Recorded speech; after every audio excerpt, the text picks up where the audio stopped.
A long time ago, on a comics page far, far away.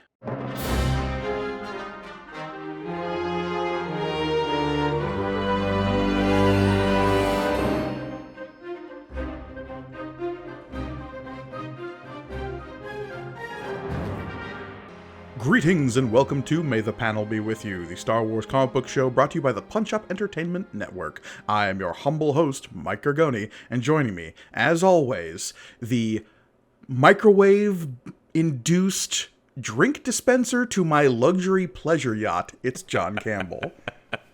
Hello, everybody. That's right. We're off on a fun intergalactic vacation this week, right?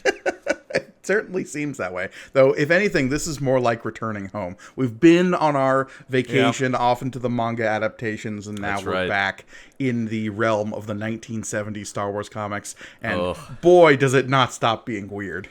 Oh, God, this is so weird now. I mean, I knew right from looking at the cover on what this one was going to be that we were going to be in weird territory here, because we're now entering, a flashback to a section of the universe that is completely ill-defined at this point in the making of Star Wars, and that I was sure was going to conflict with what we would later come to know of the prequel era. What will become known as the prequel era. We will get into it a little bit, and this does and doesn't conflict with what we know of pre-A New Hope Obi-Wan, and we'll get into it. Because, we are covering Star Wars, Marvel Comics Group Presents from 1977, Star Wars number 24. This was originally released in June of 1979. Yes. We're ever getting closer to that Empire Striking Back in 1980.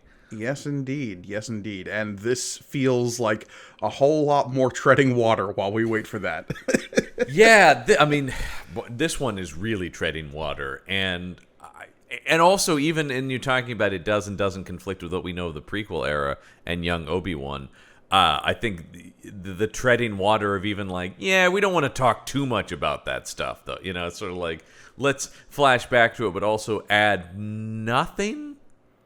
There's not a whole lot of detail about what the pre-Empire world was, really. We'll get into it, but this is definitely a framed narrative that we're dealing with today, and it really feels like about halfway through the issue, they sort of forget what the parable was supposed to be about. That really made me laugh last night, too. I'm going, and why does this story connect to what's happening? But yes, Star Wars number 24. We've got a slightly different creative team on this one. Mostly we just have a fill-in writer in the form of Joe Duffy, a Marvel staple at this time. Oh, indeed, yeah. I mean, Joe Duffy's name is all over pretty much any of their titles, I would say. I mean, I'm pretty sure she had something to do with pretty much any of your favorite Marvel characters, right? At least a fill-in writer here and there on a lot of the big books. I think the big series she was actively doing at the time was Heroes for Hire, Power Man and Iron Fist. Mm-hmm. And I know she did some fill-in issues on Punisher, and I think there was not an X-Men, but X-related characters miniseries happening around this time called Fallen Angels that she also did. Yeah, she's credited with that. Power Man and Iron Fist, I think, came up there. Defenders. I'm looking up her credentials here because she started her career as assistant to Archie Goodwin, so that would make sense, right? That she filled in on a lot of books he was working on. Yeah, and so Archie, of course, being an editor at Marvel at this time, also the writer of this particular book that we've been following, at least now. She goes on to be the main writer for Catwoman in the 90s over at DC as well. So, and I think she's done some stuff for Image around that time as well. Yep, yeah. She's still she now works as a receptionist at the U.S. Immigration Office in New York. That's wild. Isn't that crazy? Yeah, she has not. She's been largely absent from the comic book scene since the 2000s. I'm sure she had her reasons for exiting, as so many people did after the 90s. Comics will break your heart, man. There's no question. That's the refrain, and it's true. Absolutely. Most of our other creative team is pretty much the same for this issue. We've got Carmen Infantino on pencils. We've got Bob Wycheck on inks. We've got Petra Goldberg on colors, and Rick Parker as a letterer, with a certain shooter up on a grassy knoll overseeing it all. He's going, that's right. And someday you'll all meet the Beyonder. Someday soon. Yeah, that's just percolating right now for him. Yeah. Let's get into this issue and the cover here, because yes, as we have been hinting at, this is an all-new, untold tale. Ben Kenobi fights alone. It's Ben Kenobi fighting alone against those who are questioning why he has switched to a purple robe in the comic here. Yeah, the who did the cover for this? It was Infantino. So look, there's no excuse for the wild inconsistency here, because A, his hair is the wrong color for the story we're telling in this issue. B, the robes do not appear later in this issue. And C, the lightsaber color change is actually in this issue, even though like pink has been the normal like lightsaber standard color in this book. Inside we have an Obi-Wan with a white lightsaber. White lightsaber, exactly, yeah. And he's being threatened by an extra from a Shakespeare play with this dagger. Look at that thing. No, that blade goes into the hilt of that thing. Look at that. That's a spring coil knife. I love all these people. So you've got all these guns and this knife and everything pointed at Obi-Wan. And then this guy on the right who doesn't have a weapon, but he's just going like, yeah, that guy. Get him. Get him. The number of people that would need to be like standing basically on top of each other to fit the number of hands coming into frame here, because they're all right hands. That's the thing that gets me. They are all. No one's dual wielding. It's not like a thing like that, or no. It's just a bunch of guys, and they're all like putting their arms and their hands together, going like, "Hold on, we all want to get center mass on this son of a bitch." Actually, never mind. The blue hand down at the bottom is a left-hander. So for all we know, those two pistols down at the bottom of the cover here are the same guy who's just had a hand transplant. I got one monster hand. Oh, that's Joe Monster Hand over there. And then the monster over on the left is a total Infantino loves this basic kind of monster, right? With the bat ears and the weird like spike nose is just a constant go back for him. He can't get that out of there, man. And I bet if you go back and look at like his Silver Age DC stuff, this guy's probably in there too. Oh, I'm sure he appeared on New Genesis a number of times. And then meanwhile, Obi-Wan is defending Kirkland brand C-3PO. I think you mean Metropolis at home. Yeah, there you go. Exactly. It's sort of like, C-3PO is vaguely based on the robot from Metropolis. What if it just was the robot from Metropolis? All right. Yeah. John, we know that this issue is 18 pages. How many of those pages do you think Obi-Wan Kenobi appears on? Oh, geez. 14? Less than that. We'll get into it. All right, yeah, because I was gonna say, yeah. Finally, though, I'm sure this sold issues because people go like, "Ooh, all the tantalizing clues from the movie about Obi-Wan's past and the Clone Wars, and there's so much cool shit in that first movie that you're just like, ooh, what's that and what's this? His finally, time with Luke's father being betrayed by Darth Vader, all that stuff. Yeah. Ooh, finally the answers. None of those will be found here. No. We are actually jumping backwards in time, not only for the meat of this issue, but also for the framing device. Why is my big question. Because I will say, few of these issues have baffled me as much from page one as this editor's note that this takes place after the events of Star Wars number 15. What happened in Star Wars 15? Is that after the pirate stuff? What was that? Star Wars number 15 was them escaping Doom World, yes. So it takes place after they beat Crimson Jack, but before Valance comes after them. But what does it matter? Why can't they just be escaping the wheel? Good question. Don't know. I threw that. That made no. There is no reason at all for this. That really immediately threw. Dropping out of hyperspace to make minor repairs. You didn't even have. Why even? I wouldn't have thought anything if they didn't put the note. And they're like, no, you need to know this happened like 9 issues before. Yeah, no freaking clue. Because there's nothing at the end of issue number 23 as they're escaping the wheel and fleeing Darth Vader that like would indicate that they would have to not like jump out of hyperspace to make minor repairs. Like, I don't know. Yeah, no idea. If anything, It might be more thematically tied in with the Obi-Wan story here because we did just have this whole psychic duel thing between Luke and Vader in the last issue. Yeah. You would think a story about Jedi in any way. Yeah. Instead, it's the least Jedi story you've ever heard. I mean, it's a Jedi-ish story. It just doesn't tie in with what's actually happening here, which is why it's so baffling. It's so baffling. Anyway, the issues before, apparently, the Millennium Falcon was pursued by TIE fighters. Yeah, so TIE fighters coming out of nowhere. They're firing at the Millennium Falcon. We have no idea who's talking because we're in this framing device. Suddenly we cut into the ship. Everybody's real upset and worried. Chewie's locks are luscious.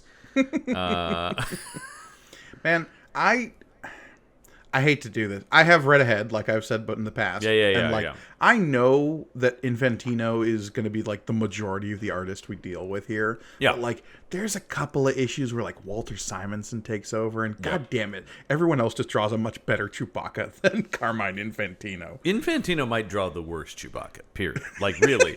I mean, as we talk about, not even Chewbacca. He's so off model. You know, everybody else is at least like.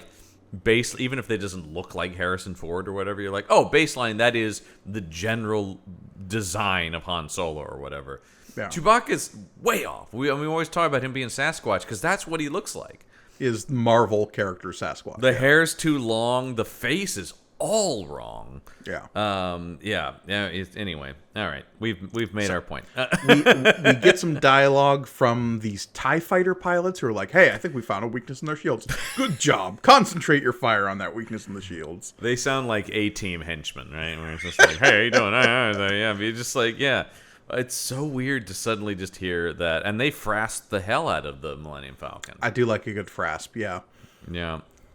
And it looks like the Falcon's down. Oh no! But then it turns out it was a trick, and they shoot them both at the same time. Yep, they Vorsh them. It's a Vorsh and a broom. Yep, the classic Vorsh and broom. And what's this? Oh, that old space pirate Han Solo had a trick up his sleeve. Yeah, it turns out one of his special modifications was this like jerry-rigged explosion that is set to go off in his engines to make it look like the ship has been shot, which I think is a super clever, like, yeah, that's a spaceship trick that Han Solo would probably have. Yeah, that's fine. I have no issue with anything here. We do have the most just gorgeous gal that is Luke Skywalker right there. Look at that. Look at the feminine features of that face and that hair. Oh, look, Infantino likes to draw a Prince Valiant-ass looking Luke, and we know it. It's so he loves to draw a Prince Valiant looking Luke, and then the sharpest, harshest Princess Leia. It's very interesting where his instincts lie on this book. Yeah, and I mean, look, if you've read books where Infantino's doing the art, he only has like 3 or 4 character faces, like it's total. True. It's true. Also, look at that nose on Han Solo. You could cut like cheese with that thing. Look, we're going to be talking about noses here in a minute because like Infantino goes wild on some noses in a couple of pages here. But so they're having this conversation about how Han's such a genius for figuring out this little ploy of theirs. Oh God, yeah, absolutely. Leia even goes as far as to say that was a masterstroke. And Han can't let that slide without a very civil of you to admit it, your worshipfulness. And then, of course, though, Leia has to follow up with But of course, Han didn't invent that trick. The Jedi Knights used it for centuries. You know, the deceitful ploys of the Jedi Knights. Classics, you know, scavenger space pirates. Oh, those scallywags that were the Jedi Knights, man. Yeah, known for their tricks. Always with the tricks. Well, they've got the one trick that involves a wave of the hand. Yeah, they've got the one trick. And then Han Solo turns into a totally different person in this background. Look at all of a sudden he has totally different proportions and facial features when he's standing in the background there. Look, Han's musculature has like wildly changed depending on the issue in this book. I'm not surprised by anything. He's either like real broad and beefy, or he's rail thin, depending on I don't even know actually what's mitigating that and like what's creating How that. many times in this book have we seen him with his shirt off, with his pants up to his navel, and just absolutely swole? Oh God, yeah, absolutely. But it's swoller than Harrison Ford at his swollest, which by the way is, I believe, Temple of Doom. I think that is the swollest of Harrison Ford's. Yeah, I think that's right. And he has to spend most of that movie with his shirt off, so I think that was, he really hit the gym on that one. Mm-hmm. So yes, don't you know? And I know of an occasion the Jedi Knights use. So this is a classic Jedi Knight ploy. And let me specifically tell you of the one time old Ben Kenobi used it. Now, when reading this page, where Leia's like, "Yeah, that was really smart to like modulate your shield so they thought there was a weakness and make an explosion and then shoot them both at the same time." You would think that when Leia says Jedi Knights have been using that trick for centuries, what do you think she's referring to when she says that trick? Is it a combination of all those things that you just said? Yeah. I mean, the answer may surprise you. In broadest strokes, it should be something about faking ship trouble, right? Yep. At the very least, that's what it should be. Right. We'll get to what it actually is at the end of this story. And then it's like, you know, I also she calls him Ben Kenobi? Yeah, because we've all seen the Obi-Wan show where she's introduced to Ben Kenobi. To Ben, yeah. To be fair, when Luke first comes into the cell block in A New Hope, he does say to her, "I've come with Ben Kenobi," and she says, "Ben Kenobi," as if but her message was to Obi-Wan Kenobi on R2. Right, but it does imply that like she is familiar with his fake name. Yeah. All right. But it's a story my father. Also, the hearsay of this story I love, because it's Leia's father telling her a story that we'll find out was told to him by a robot. And also, it's not that exciting a story. It happened one time. That's why we can tell it here for the first time ever. It can be told. back in the days of the Old Republic, and she's mad about this story for some reason based on those eyebrows. No, that's just how her eyebrows are all the time. She has resting intrigue face, John. She can't help it.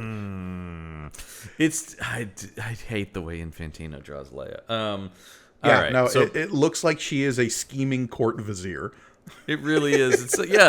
She looks like Evil Lynn from Masters of the Universe, man. That's the expression that she has.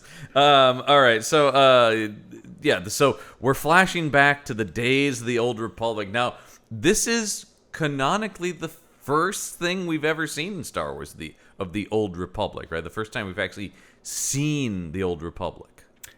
I think so. It's been talked about in some of the RPG books at this point. Okay, all right. But in terms of like actually visualizing what the Old Republic is, and again, like this wouldn't. Okay, we're gonna get into the weeds here for a second. No. I know where you're going with this. By like classifications of timeline at this point, right. What we're seeing here would be like late era High Republic. Old Republic will later be delineated to like stuff that happens thousands and thousands of years. Right. Yes, of course. Knights of the Old Republic and all of that stuff. Yeah. That's a different thing. But at least by the parlance of this. Correct. This is the farthest back we've gone that we're seeing in like a Star Wars narrative story thing outside of as you brought it, right, and presenting a time before the Empire, right? Before the Empire, as she says here, when space was free to any ships that passed by, so long as they traveled through civilized systems. Sure. So you don't go through hut space. You don't go traipsing about in the unknown regions where the Chiss are hanging out, and you keep it into the mid rim. You don't go to the outer rim. That place is scary. But of course, as we'll come to learn from the prequels, like, it wasn't so great either, though. There was its own problems. There was bad stuff all over. Yeah, man. I don't see a single thing here about any trade blockades or... Yeah, Trade Federation's not really putting the squeeze on Naboo just yet. No, instead we're above a huge pleasure cruiser. Yeah, huge pleasure cruisers moved across the galaxy, stocked with every luxury imaginable. Dozens of races mingled there together, representing every strata of their society, their every extravagant pleasure or vice cared to. Yeah, and here we've got a couple of weird-looking aliens being served drinks by Johnny Five from Short Circuit. Nice to see him getting some more. This was an early part for him. Johnny Five has his liquor license. Here he comes rolling over, and everybody's just... this is what I think of when I think of pre-Empire time in Star Wars. Cruise ships! Yeah. We get, like, some people in uniforms that are, like, crewing the ship, that are, like, looking after all these people's pleasures and desires. They're just Imperial uniforms, aren't they, basically? Yeah, which I kind of dig as a nod to, like, okay, this is what the Empire, like, evolved from. We'd see more of that in Clone Wars stuff with the evolution of the clone troopers and whatnot. Sure, yeah. There's no thought to it here, is I guess what I'm saying, though. It doesn't seem like that's like, this is like a precursor to this thing. It's just sort of lazy. But I do want to get to Obi-Wan, who at this time was working as an agent of S.H.I.E.L.D. based on his outfit. Yeah, straight out of a fucking Steranko book. Look at that. He's in the tight blue with the white boots and gloves. What? Yeah, like, gone are the purple robes from the cover, and now we've just got Nick Kenobi, agent of Force. Okay. And also, no attempt to even remotely make it seem like this guy turns into Alec Guinness. Let's go to the next page where we get a better view of that, because this Errol Flynn-looking motherfucker... I know, yeah! He's about to swash some buckles, man. Look at that mustache, and I just, I know, I know the thing of it's like, but it's another thing where it's like, you do have a lot of context for what young Alec Guinness looked like, number one. But there's no attempt. This isn't young Alec Guinness. This is young Obi-Wan Kenobi. Yeah, what year does Bridge on the River Kwai come out? That would have been like late 60s, so that's probably what he should look like. Yeah. The movie he won an Oscar for. No, yeah, a little something there. I mean, Alec Guinness was not exactly an unknown when he got right, but that was Star Wars. The whole point. Right, was like you put these guys with extreme gravitas in these like somewhat minor roles in the form of Tarkin and Obi-Wan. If you Google Alec Guinness, the first photo that comes up is a real Errol Flynn looking Alec Guinness with a sweet, fancy mustache, and young Obi-Wan should just look like that if you're going to do it at this. I actually loved the way the first run of the Marvel book, whenever they would do the flashbacks too, and they did young Alec Guinness, he looked great. The in between where he's older than Ewan McGregor but younger than Alec Guinness in 70s Star Wars. I love that design. But anyway, here he is, swashbuckling secret agent, General Obi-Wan Kenobi. General of what? At this point, we don't know. We know that a thing called the Clone Wars happened, and Leia refers to Obi-Wan as General Kenobi in her message. Correct. So are we to assume that this takes place in... And again, like, the prequels will rewrite this. Right. In a post-Clone Wars, pre-Empire era? I think that's what they think they're doing, because obviously there's not a war happening as such, but he already has a military command, implying that there was some sort of war, right? Unless there is a war happening and, like, these people on this pleasure cruise are just, like, blissfully ignoring it, which I think they would mention if that were the case. Well, because all they say, literally, this is all it says, is Obi-Wan was riding the ship only because it happened to be going towards his destination. What is that destination? Alderaan. It's Alderaan. For what reason? To I don't know. Talk to Bail Organa. Prince Bail Organa, by the way, when we go here. Sure, I yeah. don't think... But he's almost never referred to as Prince in anything I've ever... Yeah, no, and, like, why Leia is referred to as a princess is always a little murky on top of that. Yeah, well, it's one of those things where it's like Lucas early on is grabbing all these tropes of, like, sci-fi pulp, and so he's got a princess in danger, and then basically everything about her character makes no sense for her to be a princess going forward, but it's sort of like, yeah. Well, okay. I don't know how into the weeds you want me to get on this one, but, like... I mean, as always, a little bit is okay.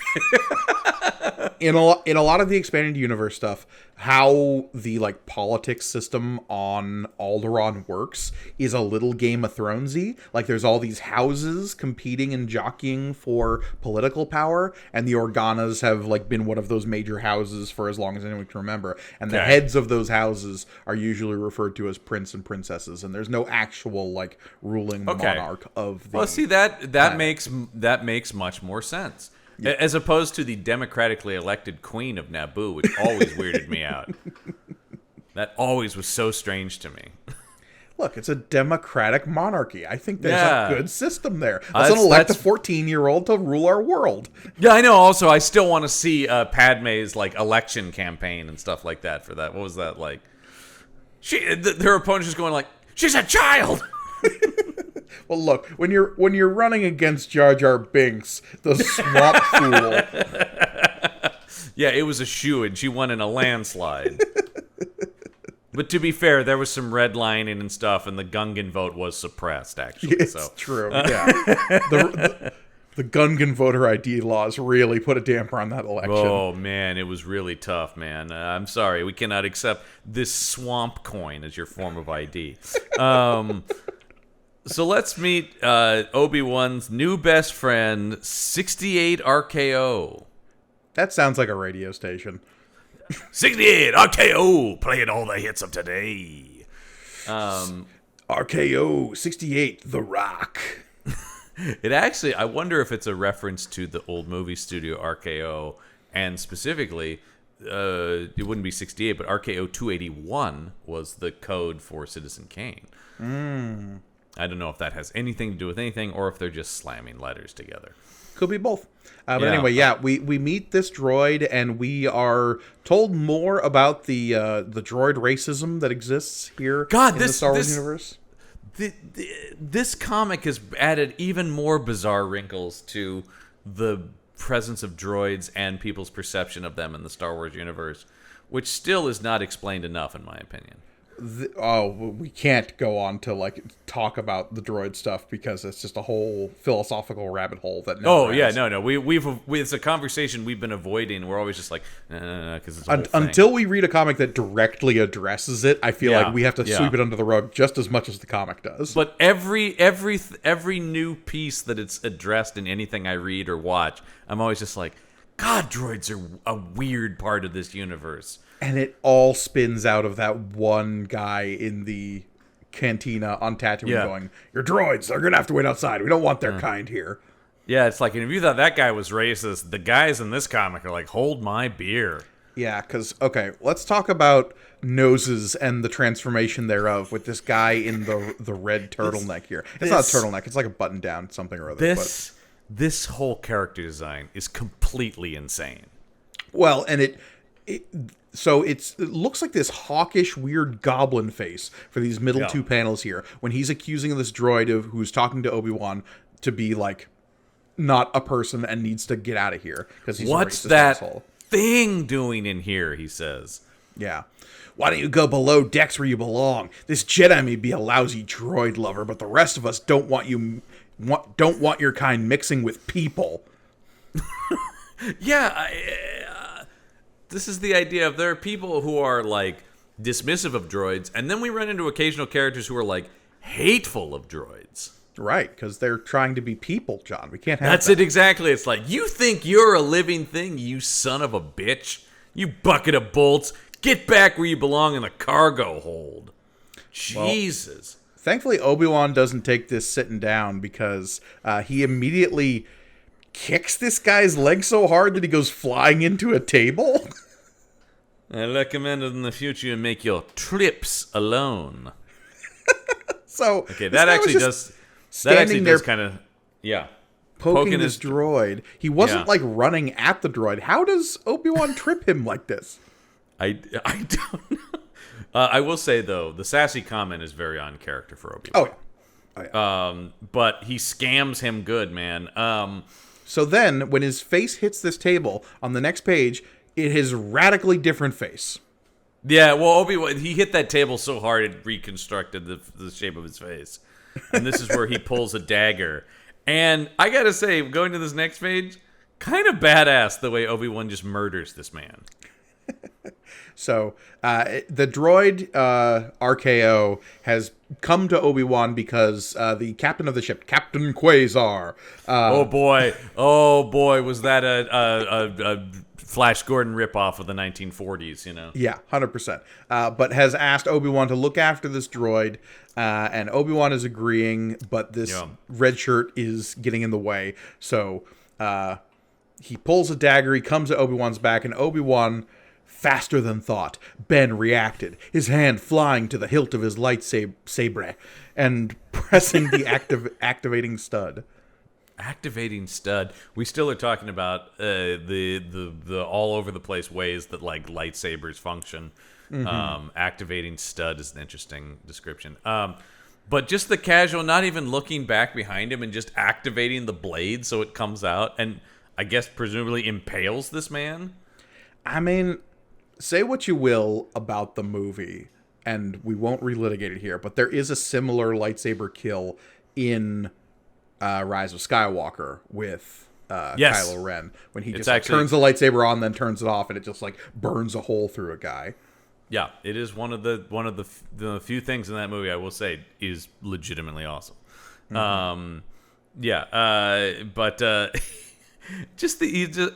well, I also love that because it's like a comic and the code, you don't see it go through him. It seems like it's like a blunt instrument hit him in the chest based on the drawing. It makes a warp. And Obi-Wan does make a comment about like, hey, bartender, you better cut off some of these drunks. RKO makes a comment. He leaped right onto your blade. I didn't think you'd seen him. And Obi-Wan just with a casual, I hadn't. And then this other guy, even more goblin-y looking. And this is where I think Infantino had like some art confusion, because I think he thought that it was this guy who was attacking Obi-Wan, and like it was actually just like had to cover it up with coloring in the previous page after the fact. It's got to be, because this guy is so goblin-looking. Suddenly the other guy has a totally different face, and the guy's first face is now on this character. Exactly. Like, that face seems to have a mind of its own, leaping from character to character. And this guy's just a fan of murder, because he's like, hey, that was a good killing. Yeah, here, have this drink. It can taste like whatever you want, and it's full of drugs. Man, though, look at this James Bondian pose on Obi-Wan, too. He really is a swagger and secret agent in this. Oh, yeah, 100%. Yeah, he's sitting down with one arm cocked on his hip, one on the armrest, being like, serve me a drink, why don't you? Yeah, tell me more, Goldfinger. And this guy's name is Augustus Trill. Yeah, we get this on the next page with this weird Salvador Dali-looking alien motherfucker overhearing this conversation. And he's just like, go? Or no, that's not a mustache. Those are teeth. Ugh. Those are teeth, yeah. Oh? Infantino also likes that. We've seen the like 2 long fangs at the corners of the mouth before from him too. But yeah, Trill is proposing a partnership of murder. I don't know actually what he's proposing here. Well, it further adds once again to like because they don't know so much about this time period and the perception of Jedi.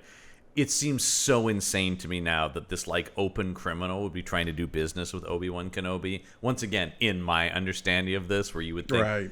like, hello, I'm a known criminal. Do you want to do work with me, Jedi Knight? Right. And what? Obi-Wan just turning around and saying, with a man who traffics in stolen goods, political betrayals, and slavery, I'm afraid I have little taste for your business as for your beverages. And just like, I'm just going to let this slide, though, even though you're like clearly a known fucking stolen goods, political betrayals. Okay, great. Wait. What was that last one? Slavery? And again, Whatever, from man. like what I know of the expanded Star Wars canon, like we know slavery is a thing on the Outer Rim. Anakin Skywalker famously started as a slave. Oh, yeah. We know that like there is a certain amount of graft that is just like out in the open for people to know about because the huts exist. Yeah. Where this is, though, is unclear, right? Yeah. I mean, that's the thing. It's just like, this is like a luxury pleasure cruiser, so it seems strange that they're like open slavers. Like, if you're on a planet like Tatooine, yeah, that's going on, and like when they go there in Phantom Menace, it is sort of just like, look, we can't really get involved. This is a world full of criminals, you know? So that makes sense to me. But here it seems like this is high society, and this guy is just like scum trafficking among them. But they're also traveling through an area of space where, like, it is commonly known that the people who live out here will just murder you for being here. I know, is what we're getting into here because they're wandering into an asteroid belt where a people called the Mercen will show up and just kill you. You're our Star Wars canon expert, Gorgoni. Are the Mercens a thing? Because they mentioned so much in this. And look, I'm not, I'm pretty, familiar with Star Wars on the most part, but the Mercens are not a thing I feel like I've ever heard about before. Yeah, I mean, look, what they've been from is mostly this book, let's be honest. I figured that's the case. There's a lot of stuff like that in here. Have they also appeared, or at least have been mentioned in other stuff? Yes, like the Mercen asteroid belt is mentioned in the Essential Atlas, like my go-to. Right. Like Right. every time I see a planet name, I'll flip that book open and be just like, okay, did this remain enough of a thing that they assembled this in the like early 2000s when this book came out? Right, and it seems like a lot of they did take this comic into consideration because we've seen most of the stuff mentioned in here in that. But usually just in this that it's mentioned. Yeah. If you go to Wikipedia and stuff like that. They will also show back up in some of the like Dark Horse Ostrander stuff later on. Oh, I can see that. Yeah. There was a book he was a part of that was called Star Wars Republic that ran for a while. I do remember reading some of that. But so this is what we this is the we're preparing to entering the Mercen asteroid belt. All systems. So the whole idea is like, by the way, this is a pleasure cruiser heading to Alderaan, which at this point is a big deal. I mean, and it still is actually before it gets blown up, right? Just this idea about like, I'm just so confused about this whole thing. Space is always one of those things we have to take for granted, right? This idea that you would have to go through any route. Yeah, is always very strange about space. But just this idea about this is like a high society pleasure ship, and the only way to get to Alderaan, which is a big planet full of diplomats and stuff like that, right? Mm-hmm. That's that's like we're going to New York or whatever, right? Like or something.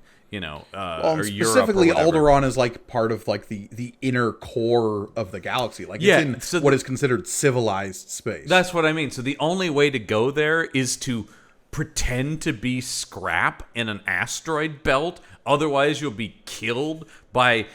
Not much is said about the Mercens, by the way. They're just generally, as they say, they're hostile to the Republic. Yeah. So This is the only way I was able to just justify this in my head. Okay. All right, because this was totally baffling me last night. This was a pleasure cruise that all of these people are on. Right. I am going to assume that this takes place during the Clone Wars. That's why we get the General Kenobi line. Okay. Yeah. Kenobi is coming away from the front out in like the mid-rim and outer rim and heading back towards the core. And the only way he could find a way back was this pleasure cruise being run for the ultra-wealthy. And so they're passing through all the dangerous territory to head back in towards Alderaan. I think you're right. That makes the most sense. There's nothing that indicates that in the book. No. But I agree. That's the only way to make it make sense. That is my headcanon spinning a yarn that I have to accept. Let's talk about somebody being jacked. Look at the pecs on Obi-Wan in this shadowy. Look at that, man. Because Obi-Wan walks away with RKO. They start having a conversation. We get the whole explanation about the Mersons. And then a crewman shows up and says, hey there, Obi-Wan. Captain Quasar would love to see you. Yeah. I also love that he's like, yes, you're Rourke, aren't you? What? Okay. Why does this character need a name? Who cares? And why does Obi-Wan know it? So the Captain Quasar's compliments generally request you come to the bridge. This guy's not racist against droids, so the droid can come with him. They bring Obi-Wan in because this is bad news. Right, because they've had to shut down all of their power and communications except for life support. So that they can drift through this asteroid belt because they can't navigate it through hyperspace. So they just kind of have to drift through it on no power so that they don't attract the attention of the Mersons. And this was the only way they can get to Alderaan. Anyway. This is the way that this particular pleasure yacht full of rich assholes has chosen to get to Alderaan, and Obi-Wan just happens to be here. Yeah, there you go. When we look out the window here amongst the asteroid field, there are the Merson ships, which totally look like Buck Rogers ships or something. They do not look like something out of Star Wars. No, and we get like some really confusing ship art in the next couple of pages that like completely misconstrues which ships are which and which are going in what direction. Oh, it's a mess. It's all nonsense because we're not dealing, number one, with any recognizable Star Wars ships, so we have no grounding in these designs, and they're throwing all this stuff at us. And then the art is making it confusing. This is not a great issue of this comic. No. In case you guys haven't figured that out. But by the way, I'm just so glad that Digger Harkness, Captain Boomerang, is playing Captain Quasar in this. Look at that! Yeah. Talk about Ostrander. That is straight up out of Suicide Squad, Captain Boomerang. Yeah, it is. It absolutely is. That's wild. I didn't even put that together. Yeah. I just noticed that now, just the way his hair flips up in that hat. And Obi-Wan's like, yeah, that does seem bad, man. Well, we should just hang out until the Mersons actually do something about it. Because they see Merson ships out there, but they don't know if they're just cruising through the asteroids like the Pleasure Cruiser is, or if they've actually seen them yet. Right, exactly. And so it's the classic, like, well, do we assume trouble, and which could actually start trouble? Or anyway...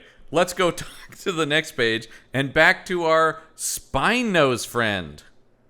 Yeah, because Obi-Wan has this line that's like, and whatever you do, warn your crew, do not alarm the passengers of this ship. And then immediately we cut to a guy alarming the passengers of the ship. By the 7 rings of my homeworld, we're all going to die!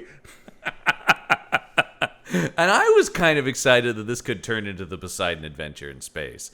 But that's not really what happens here. I would love that, though, if it was just a spaceship disaster movie. When creating an expletive based on your own personal culture, do you create a generalized version of it in order to like normalize it to other races? So like when you say by the 7 rings of Drexenol, but people don't know what Drexenol is and where 7 rings are located. And of course you're having enough thought in your panic to be like, by the 7 rings of my homeworld. Normally I'd say Drexenol, but you don't know what that is, so my homeworld. We're all going to die. Yeah. Anyway. Yeah, no, it's very bad dialogue.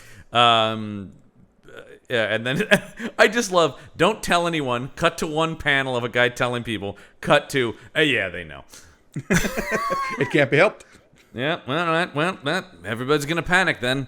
But who cares? Because the merchant ships, man, remember.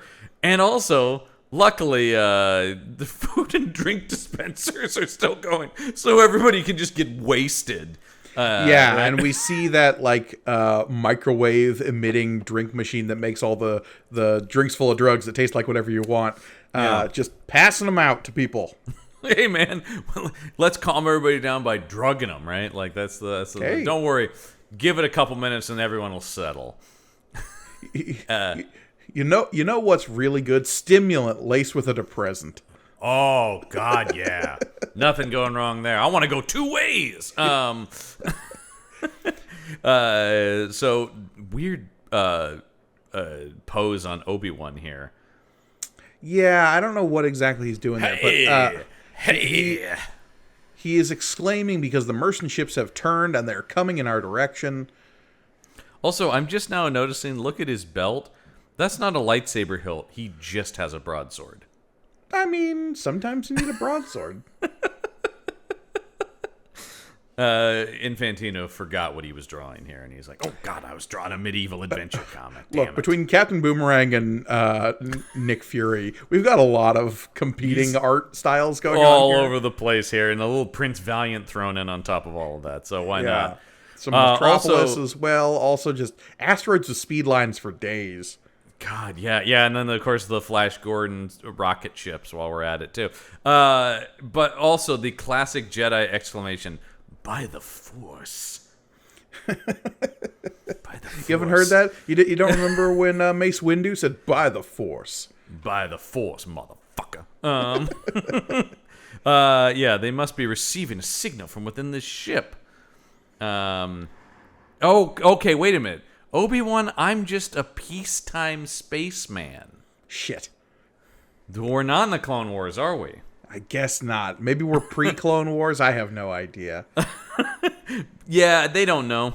They don't know what the content... They don't understand, like, General Kenobi. They don't understand that was like a wartime promotion, not that Jedis could be generals all the time anyway.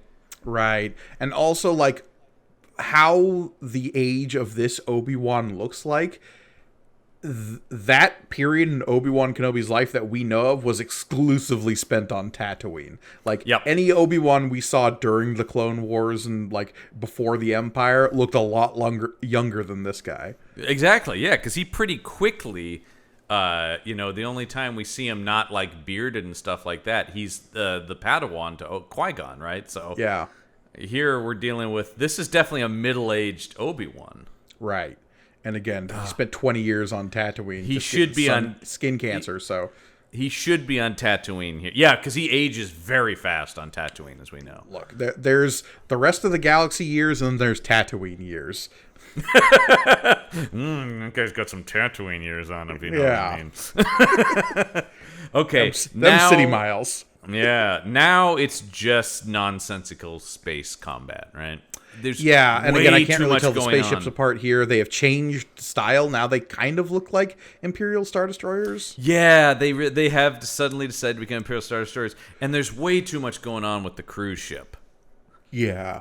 And then on top of that, you have all these speeding asteroids. This is nonsense. This is way too much happening in art all at once if you want me to follow what's actually happening. Yeah, and we get a line from the captain here saying, like, we don't have guns, we've only got the 2 energy cannons. This is a pleasure cruiser. Sir, this is a Wendy's.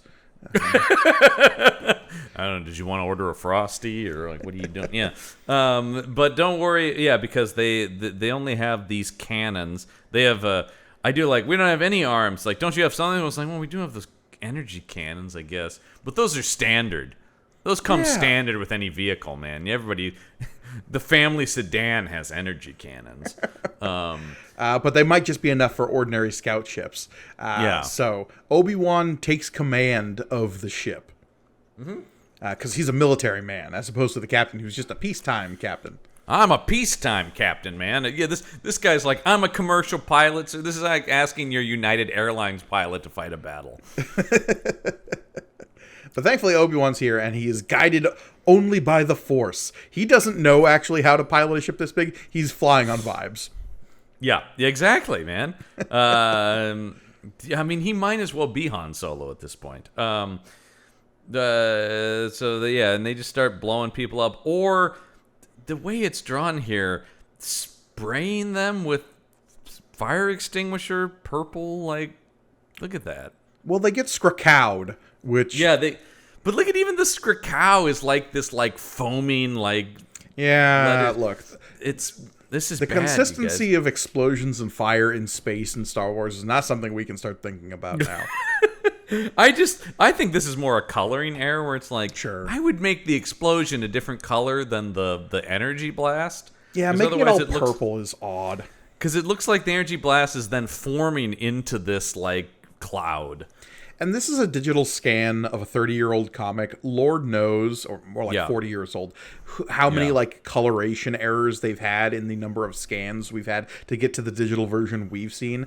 We've definitely seen coloring errors before that maybe weren't in the original issue.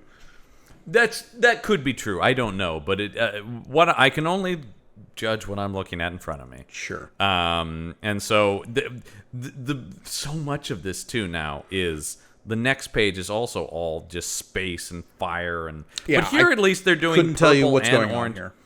I guess they blow up all the ships and people are talking from inside the ship. So yeah, he says, incredible, 2 ships at once. I don't know how you did that, but that's all of them. Yep. Everybody's there, Krakowing and Krakruming and... Can you tell the difference in that top panel between some of the ships and the asteroids? No. Okay. Like, there's a couple ships, but then there's like a couple ships and a couple asteroids I distinctly know. But then there's a bunch of stuff that's like, boy, that could go either way. Yeah. and it really because you also have speed lines on everything. Yeah, that doesn't help. No, the asteroids also having like exhaust behind them is not great. And it really... Like, we don't know where the energy cannons on the pleasure cruise are coming from because all the ships that get destroyed are done so at different angles. Right. Yeah. No, exactly. And the pleasure ship, I don't get a great... It seems to be this long, very thin front and then just a mass of stuff at the back. Look at how it's just chaos. It almost looks like... is it the Technodome? What's Krang's ship? The Technodrome? Yeah. Technodrome, yeah. It looks like that. It's not spherical like that, but it looks like that where it's just a mass of, like, stuff is what that looks like in that last panel there. See, and I was getting, like, some old school, like, Macross or Gundam, like, anime spaceships where it's just like... They look like buildings in space. They look like buildings in space, but the thing is, like, they haven't done any ship design. They're just doing a lot of detail, and just like, it's lazy. But we go back to the interior, thankfully, because they've destroyed the ship. But it turns out, giving people a bunch of alcohol and drugs in a panicked environment, not great. No, because they're all right, everybody. We got everybody. We've reinstalled silent running, but then what's this? It seems everybody's really freaking out down there. Right, because Obi-Wan made some passing comment earlier that there was no way they would have been able to detect us. There must be some kind of signal coming from inside the ship, which maybe means that there's a traitor on board? Yeah, that may be the case. Spoiler, it's not. And that is the conclusion that literally everybody else on the ship is also leaping to. How did they leap to that? Because the rest of the passengers didn't hear Obi-Wan say that. Nope. So they've just also come to that. Except for this guy said, you said someone on the ship. Where did they hear that? Obi-Wan was accidentally leading on the intercom button, and everyone on the ship could just hear everything. He got caught on a hot mic. And he just happens to put, there could be a spy on the ship. Wait, was that Jedi Knight? Is he talking about a spy? That's the only explanation. What proof have you? Talking about being in a Shakespeare play. We have this angry mob forming, and they are looking to kill... By the way, he's got more people with the spiny noses here, doesn't he, in the mob? Yeah, there's a Can't- couple of them. Or it's the same guy, but just has color of his skin changed. It's tough to Yeah, say. except but there's two of them here on this next page when we get this close up. Look at this though. Just the oh my god, when he's just asked to do aliens, he resorts to such weird like alien designs and like groups of aliens. Yeah, I mean, I respect that he is at least consistent over the course of his art run. Like, there is this, like, extra couple of species of aliens that, while not really reading as Star Wars, are consistently in the background of anything Infantino is drawing. I'm going to call them Infantinos now. Because you've got the flat faces with, like, the weird, like, framed... like mask face guys, which we get one of them at the bottom of this page. We've got the spine nose dudes. We've got the guys with the big like jelly heads. Yeah, those guys are weird. Where they're almost just like this, like a gemstone in the center of their head. This huge. It's like a Fabergé egg. And all of them have like weird bat ears. Yeah, and then just his weird angry people faces, of course. Right, and they're all looking to kill Trill. Because he is a known criminal, so he is obviously the one who is trying to sell them all into slavery to the Mersons. I just think it's funny, once again, that, like, earlier in the comics we talked, Obi-Wan's just like, hey, you're that famous scumbag. And everybody was cool with it. Right up until there's trouble, it's like, wait a minute, that scumbag's on the ship. Now we're upset about it. Yeah. And so, yeah. And, of course, Obi-Wan's now trying to talk down a mob. Right, and it's becoming increasingly difficult because not only is Trill a known scumbag, he also has rapidly appearing and disappearing gloves, so that makes him even more untrustworthy. Man, I don't know, man. I don't know if that guy's wearing gloves or not. I don't know what I can trust about him then. If he's you go back lying to the about last his gloves, page, you'll see he's wearing gloves in the middle panel, and then on the bottom panel he's wearing not gloves. And then on this page he's wearing gloves in the middle panel, and then not wearing gloves on the bottom panel. And of course, he's like, you got to protect me, Obi-Wan. I'm innocent. Isn't that like your thing? Isn't that what Jedi do? You've got to protect me, Kenobi. You're a Jedi. It's your duty. I haven't done anything. But then, and then, of course, everybody's like, wait a minute. That Jedi's probably in on it, too. Let's get him. One of the mask-faced Infantinos goes, wait, I see it all now. This afternoon I overheard Trill offering Kenobi a partnership. They're in this together. I conveniently didn't hear the part where he refused it. Also, my teeth have radically changed since then. What's going on with my face? I think I would also have less of a problem with Infantino. Yeah, if some of these designs are more consistent. Now we got a horn-headed guy with bad ears. Yeah, his horn has migrated from his nose, split in half, and gone up to his forehead. But he also has the same goblin-y face design as that face he was using earlier. It's just now in an alien. Yeah, well, look, when people are on profile and screaming at Obi-Wan Kenobi, they become goblins. It's true. It's really expressionistic, actually. He was ahead of his time in this bold artwork. My favorite guy is the guy from any monster movie who goes, let's get them all! Let's just kill everybody and then sort it out later. Obi-Wan, meanwhile, is like seeing the ship in his mind's eye, and that gives him a force vision, realizing that, no, it's the drink machine that's the problem. Stupid drink machine. And he busts out his famously white lightsaber. Yep. He borrowed one of Ahsoka's lightsabers for this. And hers. And then, why did he have to throw it? The thing is literally right next to him. Look, they show this. Sometimes you do something to make a dramatic gesture. And if there's one thing Obi-Wan Kenobi is good at, it is leaping into a situation dramatically. Oh, no question about that. You can watch entire reels of that on YouTube. I love watching any Obi-Wan being sassy or anything where, him dropping in and doing the hello there. Mm-hmm. It's great. And so, yeah, he throws the drink machine, or he throws the lightsaber into the drink machine, and then now the Mersons aren't coming after them? I don't understand. So, the explanation it gives is the whole reason the Mersons were able to detect them while they were on silent drifting through the asteroids was because of the microwaves being put out by this drink machine. It's basically like they had a vending machine that was too loud, and so they, instead of turning it off, he just exploded it.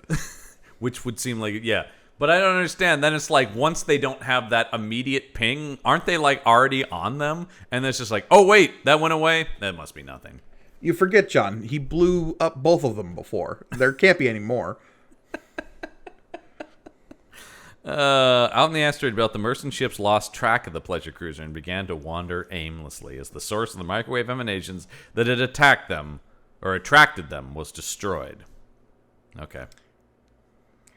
I also like that the Trill is like, hey, thanks for saving me. He's like, I still fucking hate you, man. You still suck, dude. Don't thank me. It was the right thing to do. I think you're trash. But this droid, he's a pretty cool guy.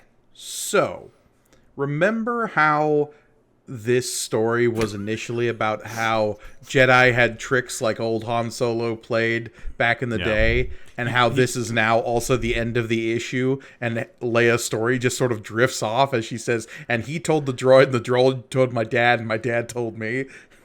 And, like, clearly told her enough that she's memorized the story. This was like a routine bedtime story or something for Princess Leia. But also, Obi-Wan pulls no tricks in this. Other than, like, using the Force to determine when to fire the cannons at a certain That's point. not a trick, though. That he literally just waits until the opportunity presents itself, and then blows up the ships, and then just destroys figures out what was attracting them and destroys that, and they're saved. There's no subterfuge. There's no, like, oh, man, he really thought his way out of that one. It has no connection to what happens at the beginning of this issue. Nope. Like, it's not like those TIE fighters were attracted to the Millennium Falcon because it was giving off some unique signature or something. Yeah. Other than, I guess, they modulated their shields to, like, look like a weakness. Yeah. And by the way, and then I just love, it's like, wow. Oh, this dialogue is so bad at the end, too, when Luke's just like, well, it was terrific hearing about Ben again. My friend who died. And then they're just like, well, 3PO needs to say something. And he's just like, hey, that robot sounds like a cool guy. And then Han having to just like, yeah, but the Force is bullshit. Remember, that's my character. Even if you did jazz it up with all that hocus pocus about the Force. Yeah, but don't have Han say hocus pocus, by the way. Don't say the words hocus pocus in Star Wars. No, there are things like that where you're going like, nah, that's a little... People had to go in cartwheeled circles to figure out why Han Solo says, see you in hell in Empire Strikes Back. That drove people up the goddamn wall. I still hear discussions of that. That's like the Uruk-hai mentioning menus in Lord of the Rings. Like, it opens this, really tautological rabbit hole of just like, well, if they know what that is, that, like... Yeah. I just saw a discussion where somebody was getting bent out of shape about someone on Ahsoka saying kilometers. They say clicks, but yeah. They say clicks, but that meaning kilometers, and they're just like, wait a minute. And you're just like, well, yeah, but I understand. It's like some stuff you kind of have to go like, well, Yeah. Look, the passage of time and distance, you can't just, like, make up a whole new system of measurement for. Or we won't be able to know what the hell's happening. So anyway, in the time she told that story, though, the Falcon was repaired, and off they go. Let's get out of this quadrant before we find ourselves in another mess, much like we will next month. When we pick up on our regular storyline, sorry, that was a waste of your time, is what the end of this says, basically. We needed a fill-in issue, yeah. Because next week it is the siege at Yavin. Remember Yavin, the jungle moon? On that green planet? How else will we know? Yeah. Ooh, that sounds exciting, though. Siege at Yavin. But yeah, that was our first little look on what people thought the pre-Imperial time looked like. Because, like, that is the thing about A New Hope, right? It presents, and it's one of the draws of Star Wars, it presents this universe that feels lived in, and that there's a history to. And when Obi-Wan is dropping lines with, I served with your father in the Clone Wars. There's this whole explosion in your brain of like, wait, what does any of that mean? Yeah. There's some tantalizing words in there. Clone Wars. What? Guardians of the Old Republic for 1,000 generations. The Jedi Knights. I mean, that's all. For the longest time, all we had was basically like little bits and pieces of what Jedi even were, right? And it was this very like, ooh, what were that? And that was the exciting thing about the prequels. We're gonna see the Jedi in mass and at the height of their power, yeah. Right, because it's like they were always just sort of this like mythical thing that we were seeing. Obi-Wan and Yoda were the last of, and Luke is trying to bring back. And so yeah, that. But what I also like about this, as we've talked about, it's also like there's nothing in here that commits to anything too much that's going to get in the way of like, yeah, but George Lucas could basically still do whatever he wants. Right, and this Errol Flynn-looking Kenobi can be swept under the rug at the moment's notice. Yeah, that's sort of the thing about this whole comic, right? Is like we are adding to continuity right up until anything contradicts. There's no big swings in this comic. It is just sort of going like, all of this could happen, or if it doesn't, well, Well, that's the whole thing with Star Wars comics. It can at times feel like a very ancillary piece of the media franchise because it is always playing like third fiddle, honestly, to like movies. TV shows are always going to be at the top of the list, and even then, like movies take precedence over TV shows most of the time. Though, and then I think to be like weirdly changing recently. Well, everything now is about mixing the stuff together, right? Like it's all about like it's all one thing now. But I think even now, I even think the video games take precedent over the comics at this point. Well, because I consider the events of like Jedi Fallen Order like on a degree of canon probably above some of the comics. I mean, some of that has to do with the fact that like it doesn't. It's got its own characters and stuff. So, but still, like that's interesting to me. Although then we do see comics that are more directly tied in with the shows versus other ones, and it's interesting where they don't step and where they do. I guess my big question with that delineation for you is where do you rank comics versus novels? Ooh, that's a good. I think there seems to be. It's similar to the TV shows. There seems to be a more concerted effort now to make those things fit into canon more. I mean, obviously that was the whole point of the Legends line, right? Like severing that. Sure. It used to be that novels and comics used to be about on the same level. I feel like back in the Dark Horse days, right? It was sort of like because a lot of those Dark Horse comics took their cues from things like Heir to the Empire. Well, and that's why I would say that in the 90s specifically, I always felt as though books took precedent over definitely comic books. So over everything almost. I mean because that was what we had. Yeah, we grew up in the Star Wars novel era where it was like there are only 3 movies, and the only thing we're going to get are these novels that sort of tell us where the story goes. Right. We got the Jedi Academy novels are like what we're going to get. Yeah, and I mean for the longest time, the Thrawn trilogy was episodes 7, 8, and 9 for me. Right, like that was the next trilogy. Mm-hmm. Whether or not that was better than the one we got, we're not here to litigate that again. But well, and now it seems like we're kind of ramping into maybe we're just gonna get the Thrawn like Heir to the Empire movie at this point because there's it certainly seems that way. I mean, they're certainly tossing around the term Heir to the Empire quite a bit. So, which I'm all on board for. I mean, it feels like we're gonna kind of have our cake and eat it too on that. So, and I'm fine with that. I love Thrawn as a villain. So, so this was an interesting little diversion into one of the experiments with this show. Is always been like, what is Star Wars to people when there isn't much Star Wars to base what you think Star Wars is on? Yeah, and absolutely. This is like one of the most extreme examples of that, I think. Well, because it's one of the bigger swings, right? Everything else is like these sort of ancillary adventures that in no way really like progress the plot. Like whether or not there's nothing in that pirate planet adventure that would negate any. There's nothing in Empire to say that didn't happen. It's such a side adventure. Nothing changes in the status quo. The characters aren't really like moved forward much. And I think we've talked about that. I think that's a big reason why they've been hesitant to do too much with Vader, because it's like, well, clearly he's the main antagonist, and we can't shift his status quo too much before we see where the next movie takes him.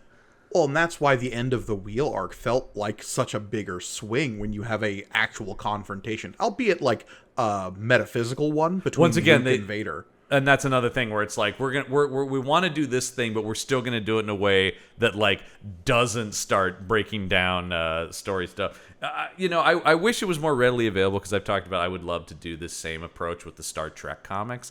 And the Star Trek comics, they would just take wild swings and then reboot continuity after each movie. They would literally restart the Star Trek comic series, just go, none of that happened now that Search for Spock came out. It's a whole new thing. It's like. Well, and that's why I'm very curious to get to the Empire Strikes Back era of this comic. Right. That is where I think this comic lives for the longest period of time. Having looked forward a little bit, this comic won't engage with Return of the Jedi as an event that happened until a little over a year after the movie has been released. Interesting. Yeah, so that's fascinating. And obviously where we are now in the comic, we know, I mean, actually they probably know quite a bit by the time it's 79, and they're probably filming the movie at this point. So they at least must know broad strokes, I would assume, of where the franchise is going. June of 79, Empire comes out in May of 1980. Yeah. So they would probably have a lot of stuff locked in, and I wonder what was shared with Marvel on what point to, So there's definitely a feeling of, the fact that they're doing this kind of stuff makes sense to me, where they're starting to go okay, we know imminently the next actual chapter of this thing is coming. So maybe we, cool it with some stuff, or I don't know. I'm fascinated to see where they're, or if there's any seeding of Empire. Probably not. Yeah, we'll see. I think that's one of the more interesting things we'll see coming up. Yeah, for sure. But I guess next week we'll see the siege on Yavin. Siege at Yavin? Siege in Yavin? It's a siege. There's Yavin. We'll get there. Siege at Yavin is interesting, because I would think it'd be the siege of Yavin, but okay. Sure, there's a siege at Yavin. It's actually not of Yavin. They're not sieging Yavin. There's a siege happening. It's at Yavin, but it's not of Yavin. It actually has nothing to do with the rebellion or the Empire. It's happening over on the side of the thing. Well, if you want more of these antics and such, and then support the show, we recommend you go over to our Podbean patron page, which is patron.podbean.com/punchup. There you can get cool exclusive bonus content from this show and all of our shows here on the Punch Up Entertainment Network, including material components, Kurgoni's actual play live RPG show. Yes, indeed. Campbell and Jones Meet the Monsters, which is myself and friend of the show, Brendan Jones, going through the history of the monsters. Plus, you can also get access to the currently on hiatus and soon to be evolving The Action Shelf, which we like to say we're rebooting, much like a good action franchise always does. I feel like you're going from the piecemeal approach of one's trip into the Blockbuster and Hollywood and Redbox of the Action Shelf, where it's just just grabbing stuff that looks interesting, to, okay, I've been burned by that approach too many times. Let's try to drill in on things that are known quantities that I can maybe go into the lesser known branches of. The evolution of that show, trust me, if you're a fan of what we've done on the Action Shelf, you will not be disappointed. I will say it's a bigger approach to what we're doing. So we're still just in the I don't have an exact date on when that'll happen, but you can still enjoy all of our archives of that, plus all the bonus content from it on patron.podbean.com/punchup. Yes, indeed. And of course, if you're watching this show on YouTube, a great way to support us is to hit like, hit subscribe, hit that bell for notifications when any of the new podcasts get released from the Punch Up Entertainment Network. There is always a YouTube version that comes up. Some of them are just audio with a little bit of an overlay, so you can have it as a beautiful second screen experience, or you can see our beautiful mugs on, say, I don't know, this show, and read the comic along with us as we're commenting on it. Absolutely. That, I think, enjoy the show however you want, but I think that the fullest experience of the show is the YouTube version of the show, because you do get to see the comic alongside us. So make sure you like, comment, and subscribe below if you're watching on YouTube, and leave a comment below if you want to What should we ask people? What trick did Obi-Wan pull? What could you argue he used in this comic that was a quote-unquote trick? Yeah, what's the old Jedi trick he did in this one that wasn't just use the Force? Use the Force. Yeah, the same thing he always does. Right. I don't see what he did that was any different than what they do in every Jedi story. But yeah, I think that's going to wrap up this week's episode. I think that will do it for us this week. As always, I have been Mike Gergoni. I'm John Campbell. And may the panel be with you.